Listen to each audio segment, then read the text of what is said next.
भारत बनाम इंग्लैंड 5 मैचों की टेस्ट सीरीज का दूसरा टेस्ट मुकाबला वाईजैक विशाखापट्टनम क्रिकेट स्टेडियम में खेला जा रहा है। हालांकि पहले मुकाबले में इंग्लैंड ने जीत दर्ज करी, इसीलिए दूसरा मुकाबला नहीं महामुकाबला बन गया है। और जैसे जैसे मुकाबला आगे बढ़ रहा है, रोमांचकता की सारी हदें पार करता जा रहा है। लेकिन दूसरे मुकाबले में पहले तो भारत के बल्लेबाजों ने शानदार प्रदर्शन किया, जिसमें यशस्वी जायसवाल के बल्ले से बहुत शानदार दोहरा शतक देखने को मिला और बहुत से कीर्तिमान स्थापित किए। लेकिन उसके बाद इंग्लैंड के बल्लेबाजों को भारतीय गेंदबाजों ने नतमस्तक कर दिया। पहले तो इंग्लैंड के बल्लेबाज बेसबॉल क्रिकेट को अपनाते हुए दूसरे दिन के खेल में भारत पर हावी होते हुए नजर आए, लेकिन उसके बाद भारतीय गेंदबाजों का पलटवार, वह जसप्रीत बुमराह की दमदार वापसी ने पूरी तरह से पलटकर रख दिया इस मुकाबले को और भारत को लेकर आए रोमांचक अंदाज में आगे। हम आपको बताएंगे खेल के दूसरे टेस्ट मुकाबले के दूसरे दिन का पूरा हाईलाइट। हम आपको बताएंगे जसप्रीत बुमराह के वो 5 विकेट हॉल, तो दोहरा शतक लगाया है यशस्वी जायसवाल ने और जिसने रचे हैं बहुत से कीर्तिमान। आगे बढ़ते हैं और आपको बताते हैं सब कुछ, लेकिन आगे बढ़ने से पहले टेस्ट फॉर्मेट का आपका फेवरेट खिलाड़ी कमेंट में जरूर बताएं। तो जी हां, भारत बनाम इंग्लैंड 5 मैचों की टेस्ट सीरीज का दूसरा टेस्ट मुकाबला, जिसे भारतीय क्रिकेट टीम हर हालात में जीतकर इस सीरीज को बराबरी पर खत्म करना चाहती थी और उसके लिहाज से ही खेल के दूसरे दिन का हम आपको पूरा हाईलाइट बताएंगे। लेकिन पहले जान ले पहले दिन के खेल में स्कोरबोर्ड किस तरह से रहा। दरअसल कप्तान रोहित शर्मा ने टॉस जीता और पहले बल्लेबाजी करने का फैसला किया। एक तरफ भारत के बल्लेबाज ताश के पत्तों की तरह ढेर हो गए पहले दिन के खेल में, लेकिन पहले दिन यशस्वी जायसवाल ने शानदार बल्लेबाजी करी और कहीं न कहीं अपने आप को 150 के आसपास लाकर खड़ा कर दिया था। यशस्वी जायसवाल वो खिलाड़ी बने जो युवा बतौर ओपनर बल्लेबाज के तौर पर पहले खिलाड़ी जिन्होंने दोहरा शतक लगाया है।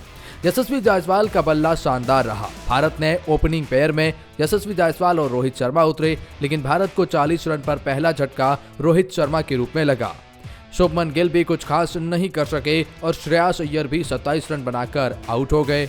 रजत पाटीदार 32 रन बनाते हैं तो फिर अक्षर पटेल 27 रन की पारी खेलते हैं। श्रीकर भरत तो केवल 17 रन बनाते हैं और अश्विन भी 20 रन का वो पार्टिसिपेशंस देते हैं। लेकिन कुल मिलाकर भारत के एक छोर पर विकेट गिरते जा रहे थे कुछ रनों के अंतराल के बाद, लेकिन दूसरा छोर जायसवाल ने बखूबी संभाल रखा था और यशस्वी जायसवाल पहले दिन के खेल खत्म होने तक जी हां रविचंद्रन अश्विन के साथ नाबाद खड़े थे और यशस्वी जायसवाल 150 के पास थे। और अब था दूसरे दिन का खेल, जहां पर शुरुआत यशस्वी जायसवाल और रविचंद्रन अश्विन ने की, लेकिन भारत को पहला झटका रविचंद्रन अश्विन के रूप में लगा दूसरे दिन, जो कि 20 रन बनाते हैं और उसके बाद अब जायसवाल बॉल की ओर ट्रांसफॉर्म हो गए थे। दरअसल अब जायसवाल के पास खुला सर्टिफिकेट था कि बड़े शॉट लगाए और जायसवाल ने दोहरा शतक भी उस दरमियान पूरा कर लिया था। बहुत ही कमाल की बल्लेबाजी जायसवाल ने करी, दोहरा शतक लगाया और 290 बॉल पर 19 चौके 7 छक्के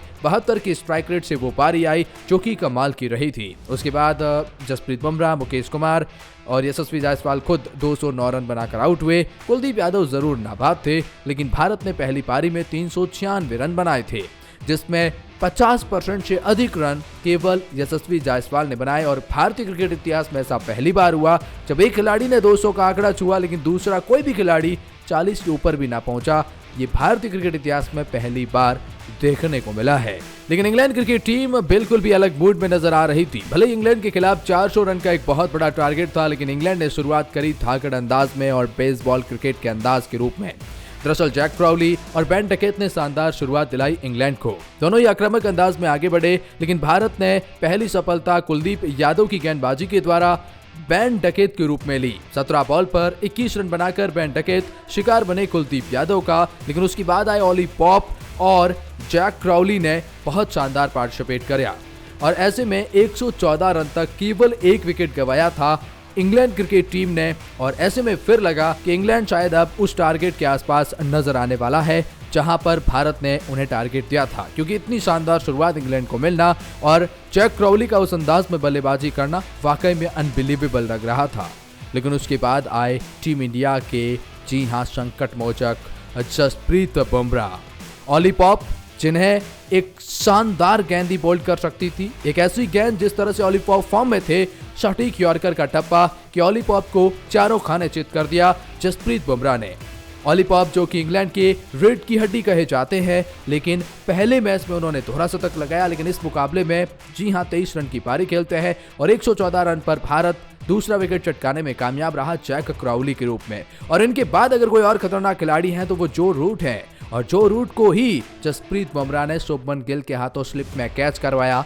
10 बॉल पर 5 रन बनाकर जो रूट भी बाहर का रास्ता दिखा दिया गया और जो रूट शटल ही नहीं हो पाए और 123 रन पर तीसरा झटका लगता है जो रूट के रूप में। उधर जैक क्राउली के रूप में भी विकेट लग चुका था, जिन्होंने विस्फोटक पारी खेली। 78 बॉल पर 76 रन की पारी और वो भी चलते बने, कुछ खास वो भी नहीं कर पाए।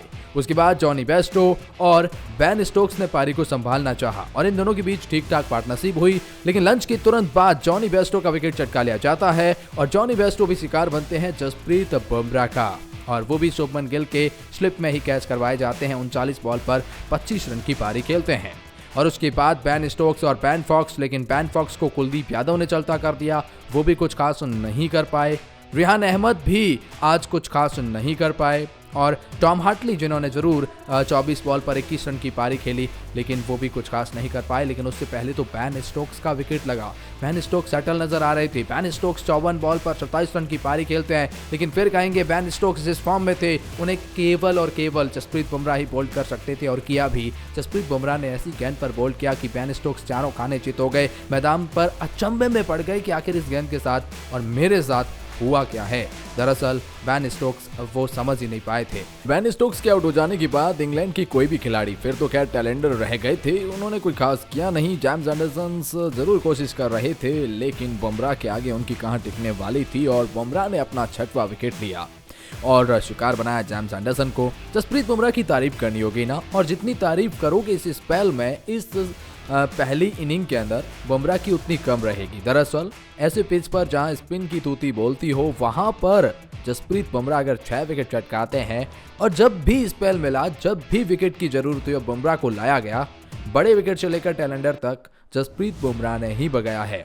वो 200 रन एक टाइप कर दीजिए और ये 6 विकेट एक टाइप कर दीजिए। कमाल की ये जसप्रीत बुमराह की वो गेंदबाजी स्पेल रही है, जो टीम इंडिया के उपकप्तान है और उन्होंने अपना भार संभाला। हालांकि बाकी गेंदबाजी ठीक ठाक रही है। कुलदीप यादव को भी 3 विकेट मिले हैं। 17 ओवर के अंदर 71 रन खर्च किए थे और अक्षर पटेल ने भी 1 विकेट लिया है। लेकिन कमाल की रही थी 253 रन पर जो आपकी इंग्लैंड क्रिकेट टीम है वो ऑल आउट हो जाती है और दिन का खेल खत्म होने से पहले कुछ ओवर के लिए भारत को बल्लेबाजी का न्योता भी दिया जाता है। भारत ने अपनी पहली पारी में काफी अच्छी बढ़त बना ली थी। भारत ने अपनी पहली पारी में 143 रन की बढ़त बना ली थी। उसके बाद यशस्वी जायसवाल और रोहित शर्मा ओपनिंग करने आए। यशस्वी जायसवाल के लिए दिन काफी अजीब रहा ना। पहले दिन बल्लेबाजी करी, दूसरे दिन शुरुआत में दोहरा शतक लगाई तो वहां पर भी काफी अच्छी बल्लेबाजी करी और दिन का खेल खत्म होने से पहले उन्हें एक बार फिर बल्लेबाजी करने के लिए आना पड़ा। लेकिन यशस्वी जायसवाल काफी अच्छे दिख रहे थे अंतिम ओवर्स के अंदर भी, और रोहित शर्मा भी काफी अच्छे दिख रहे थे। रोहित शर्मा ने 13 बॉल पर 13 रन की पारी खेली तो यशस्वी जायसवाल ने 17 बॉल पर 15 रन की पारी खेली और 28 रन पर बिना विकेट गंवाए 5 ओवर के अंदर टीम इंडिया वापस गई अपनी दूसरे दिन के खेल खत्म होने तक और काफी शानदार रही है। अब टीम इंडिया 171 रन को लीड कर रही है, मतलब 171 रन से टीम इंडिया आगे है। बहुत ही कमाल की टीम इंडिया की तरफ से बल्लेबाजी और गेंदबाजी रही है। इस बारे में आपकी क्या राय है?